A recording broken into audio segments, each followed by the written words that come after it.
여러분 안녕하십니까? 김대식 TV의 김대식입니다. 오늘은 일본이 문명을 개화하지 않습니까? 문명 개화에 대해 알아보고자 합니다. 서양 문명과 문화의 흡수로 명치시대 초기의 도시생활 풍속도 많이 바뀌어 갔죠. 도쿄의 긴자에는 벽돌로 만들어진 서양식 건물이 들어서기 시작을 했고, 자전거를 타기 시작했고, 도로에는 가로수가 심어졌습니다. 밤이 되면 도로의 가로등에 불이 커져 마치 애국의 거리처럼 되었습니다. 1871년에 이 단발령에 이어서 여인들이 치아를 그때까지는 검게 물들였습니다. 이것을 이제 일본에서는 오하쿠로 이렇게 이야기를 합니다. 옛날 일본의 중고시대 때부터 상류 부인들 사이에서 유행했던 것은 이를 까맣게 물들이는 것, 이 풍습도 버리기 시작했습니다. 일본 사람들의 생활 방식도 갑자기 바뀌기 시작했다, 이렇게 이제 우리가 볼 수 있습니다.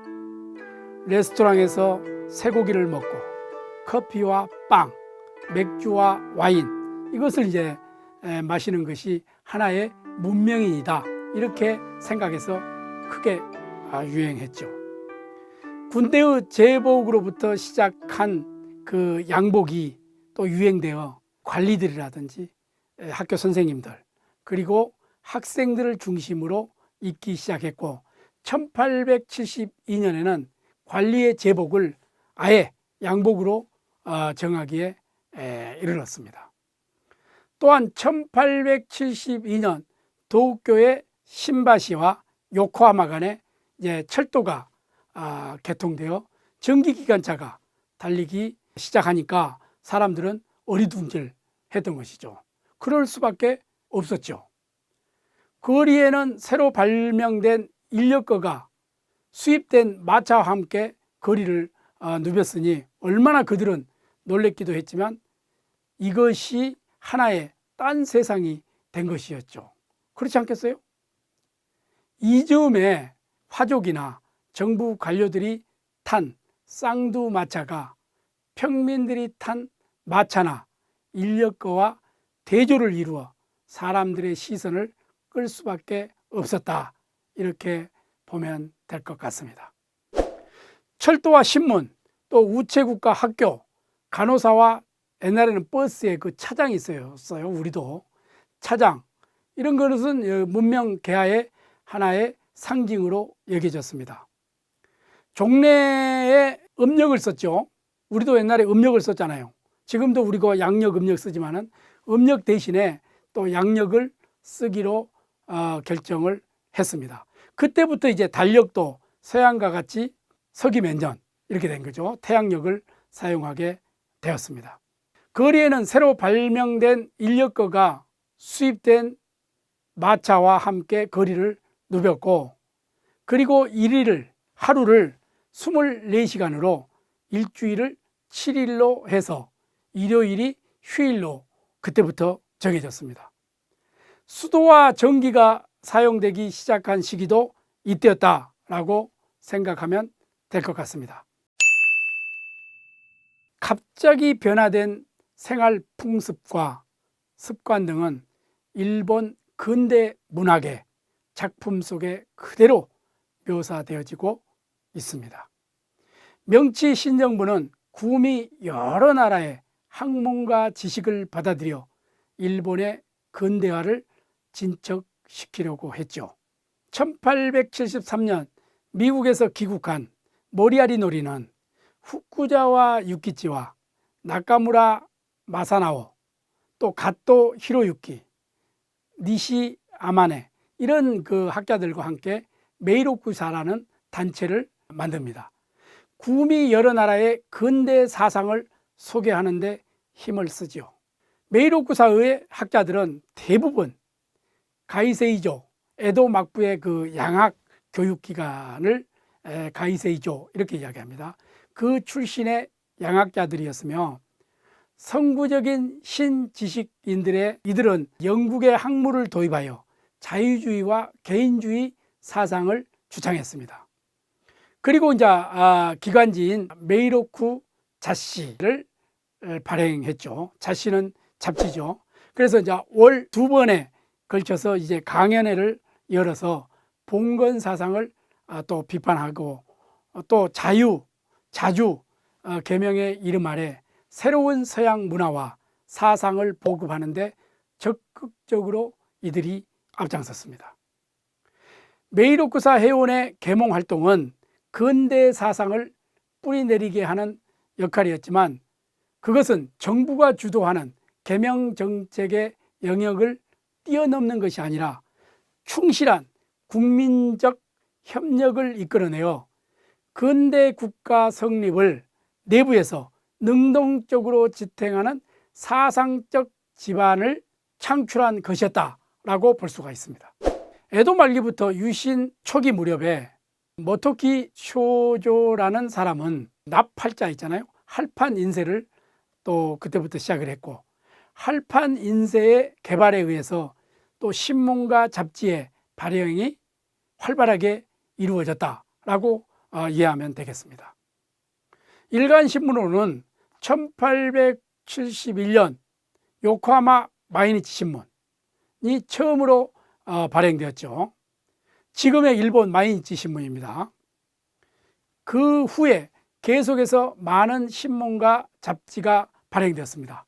오늘날의 일본은 신문 왕국이라 일컬어질 정도로 전국지와 지방지를 약 160개 이상 이 조간, 석간으로 매일 5천만 부 가까이 발행하고 있는 게 오늘날 일본의 신문 시장이다. 이렇게 여러분들이 보면 될 것 같습니다.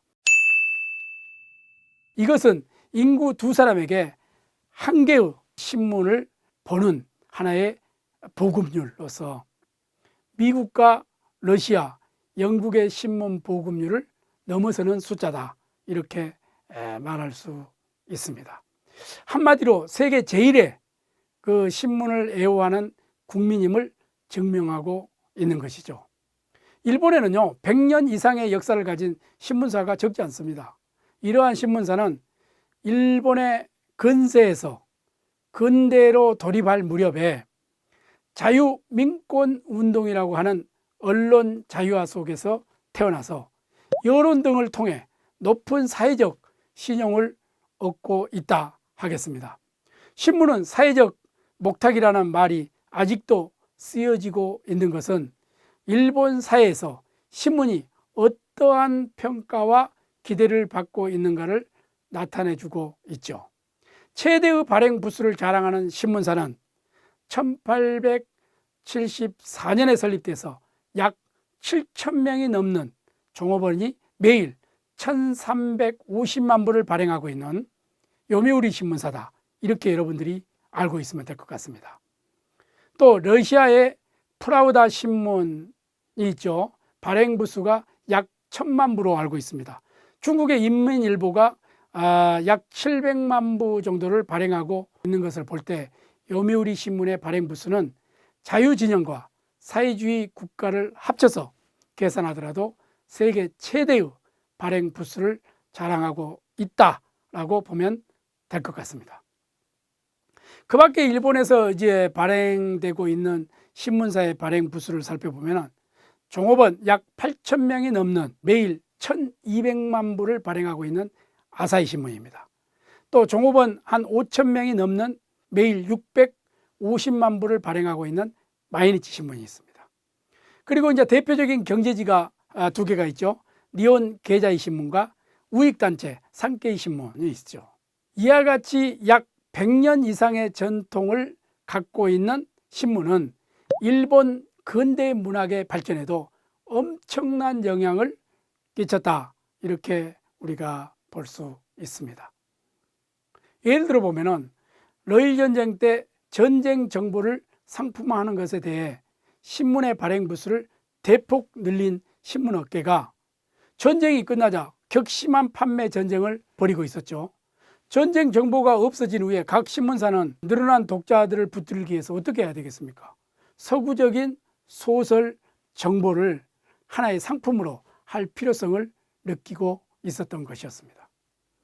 때문에 명치 시대 말기에 동경제국대학 교수로 재직하면서 작품 발표를 통해 독자들로부터 인기를 크게 얻고 있었던 나스메 소세키, 한때 1,000엔짜리 돈의 표지 모델이었잖아요. 나스메 소세키는 요미우리 신문사와 아사히 신문사 양쪽에서 우리 신문사로 와라 이렇게 이제 채용 교섭이 있었습니다. 파격적인 대우와 자유로운 창작 조건을 받아 들여주었던 아사히 신문사에 이 나츠메 소세키가 입사하게 됩니다. 그래서 나츠메 소세키는 아사히 신문사에 입사해서 그의 대표작이라고 할 만한 산시로, 소레카라, 일본어로 이제 소레카라죠. 우리 그리고 코코로, 마음, 이런 작품을 발표하게 되었던 것입니다. 1871년에 문부성, 한국 같으면 교육부에 해당됩니다. 그 설립한 명치신정부는 이듬해인 1872년 8월에 일본 최초의 근대적인 학교 법인을 반포했습니다.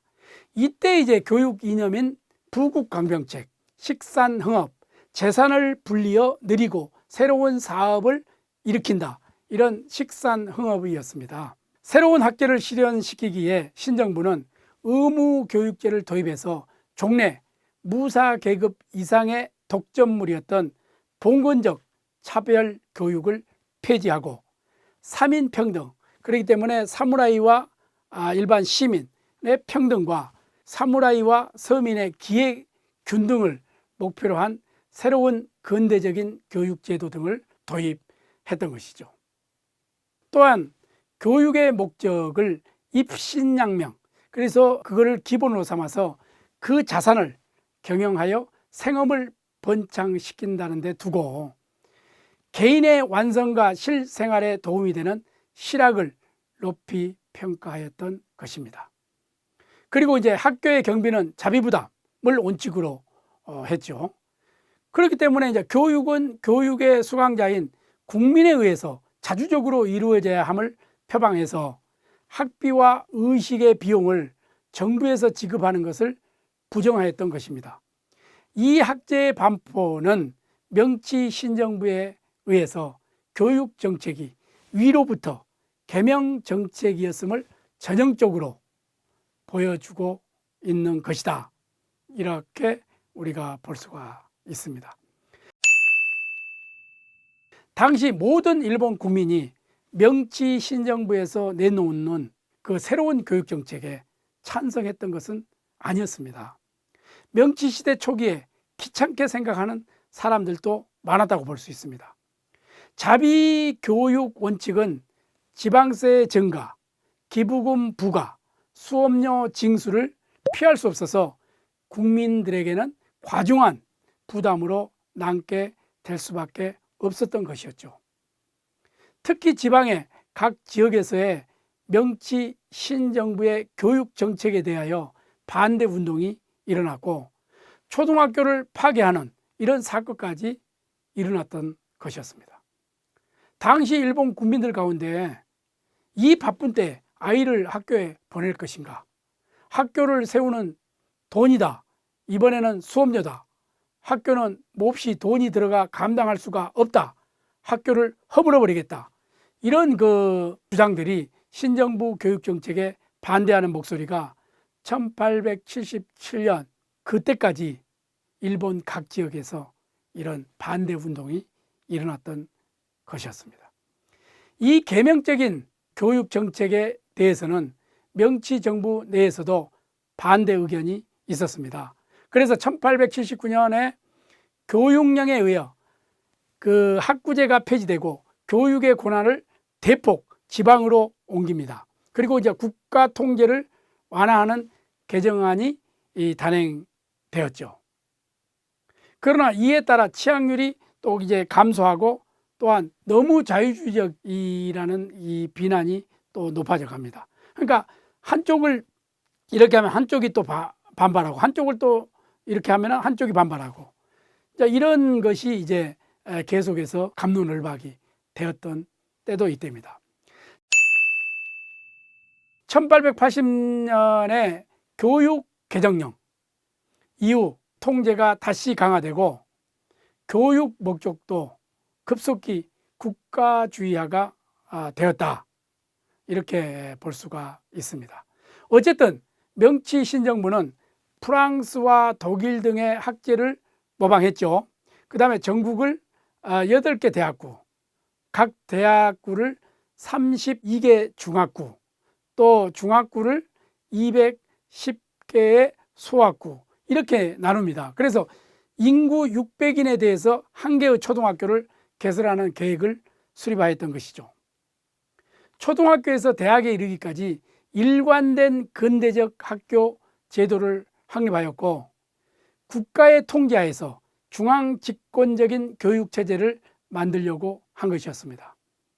청일전쟁 후에 1900년도 8월에 소학교령이 개정되었으며 의무 취약 연한을 또 연장하고 강화했습니다.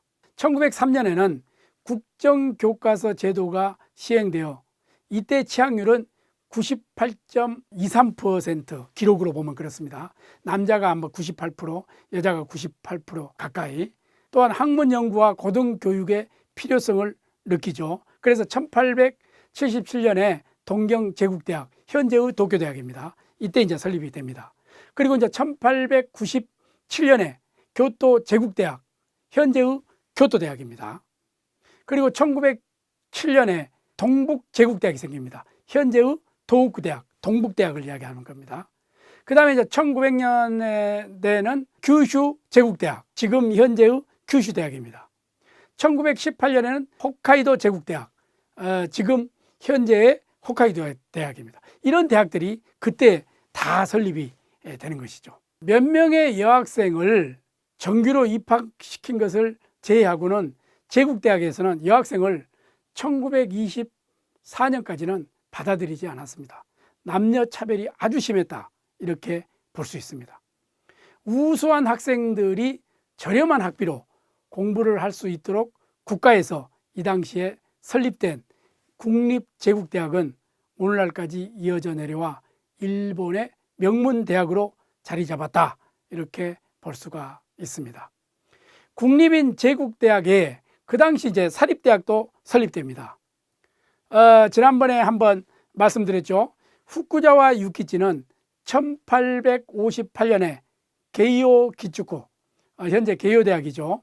게이오대학을 설립했으며, 또 그리스도 교회 지도자였던 니지마조라는 사람이 교토의 도시샤 다이가쿠죠, 동지사 대학이라는 대학을 설립하였죠. 또 오쿠마 시게노부는 1882년 동경전문학교, 현재 와세야 대학입니다. 와세야 대학을 설립하여 각 대학은 독특한 기질을 갖춘 많은 인재를 양성하였습니다. 또한 여성의 고등교육을 위해서 동경여자사범학교, 현재 오차노미즈 대학입니다. 여자대학입니다. 이거를 설립을 합니다. 이와 같이 명치 신정부는 서양화 정책을 통해 교육의 충성을 기하려고 노력하였다, 이렇게 우리가 이해하면 되겠습니다. 명치 신정부의 교육에 대한 투자와 노력의 덕택에 일본 국민들의 의무 교육 등을 통해서 대부분 글을 읽고 쓸 수 있게 되었다는 것은 당시 신문의 보급과 함께 일본 근대 문학의 발전에 크게 기여했으며, 이후 독특한 학력 중심 사회를 만드는데 이바지했다, 이렇게 볼 수 있을 것입니다. 하지만 교육에 있어서 국가주의를 지향하여 1890년에는 천황의 이름으로 일본의 그 교육 방침을 나타낸 교육칙어 315자로 되어 있는 교육칙어 속에는 부모에게 효도하는 것과 같이 천황에게 충성해야 된다는 내용으로 쓰여졌으며, 당시 일본의 초등학생들은 모두 이것을 외워야 했습니다. 그리고 그것을 일본의 교육의 기본으로 삼았습니다.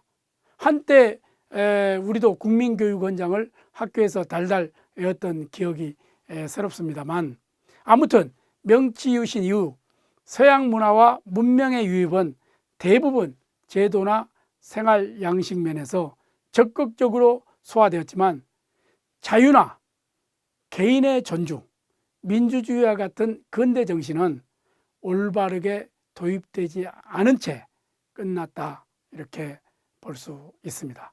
이른바 문명 개화는 에도 막부 말기와 같은 와콘 요사이, 일본의 고유 정신에 서양에서 들어온 학문이나 기술을 수용하는 것을 와콘 요사이 이렇게 읽죠. 그의 모습으로 이루어졌던 것이다. 그 때문에 명치시대 초기 많은 일본 사람들에게 있어서 문명 개화라는 것은 거의 인연이 없는 것으로 생각되어졌다라고 볼 수가 있고요. 그 이유는 도쿄에서 조금만 벗어나도 그곳은 에도 시대 그대로 생활이 남아 있었기 때문이다, 이렇게 이해하면 될 것 같습니다.